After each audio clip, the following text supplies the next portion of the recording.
I have driven for a good, I don't know, today maybe an hour, 30 minute, 40 minute each way. The code is not clear. So anyway, that's my problem right now. So I'm gonna try to get a different one.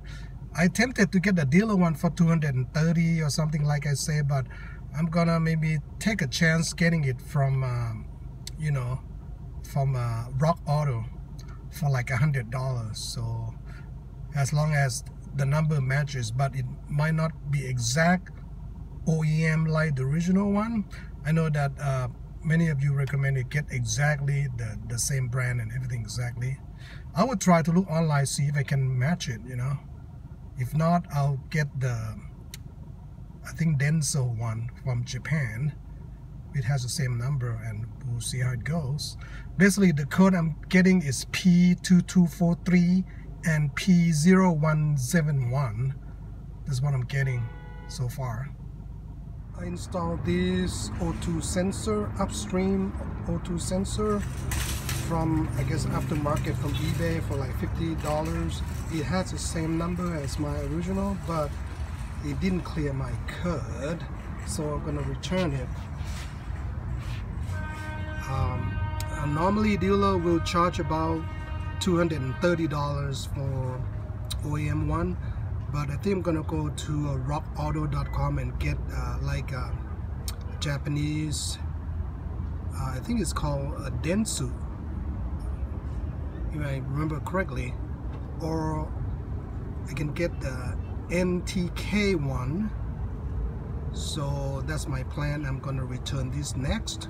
I want to keep an update, which is kind of strange because my engine light on the sun disappeared after maybe a few days of, you know, the error code. The light came on due to oxygen sensor. And actually what I did, I swapped it with a new one that I bought from eBay, and after I switched, actually the light was still on. Okay, let me go back a little bit. Actually, when the problem occurred, for the first few days the light were on, and then I'm talking about, you know, the old oxygen sensor before it got replaced.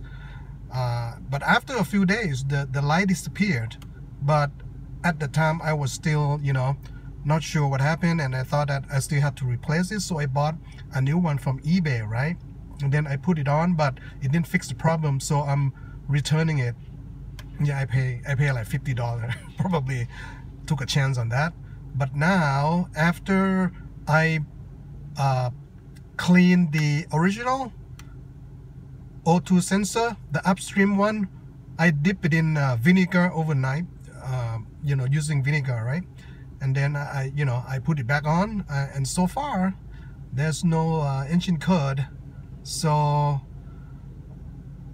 in the meantime, I had ordered 2 sensors from Rock Auto and 1A Auto for both upstream and downstream, because they recommended to repair, actually to replace upstream and downstream sensors, right? So however, at this point, I don't know, it looked like the light is not there. Maybe you guys can tell me, you know, go ahead and replace it anyway, even though the light disappeared or gone. And I'm gonna run another scan using my ODB2 scanner on it to see if I'm still getting the code next. Alright, so that would be my next step, just to run the scanner just in case. But so far there's no light.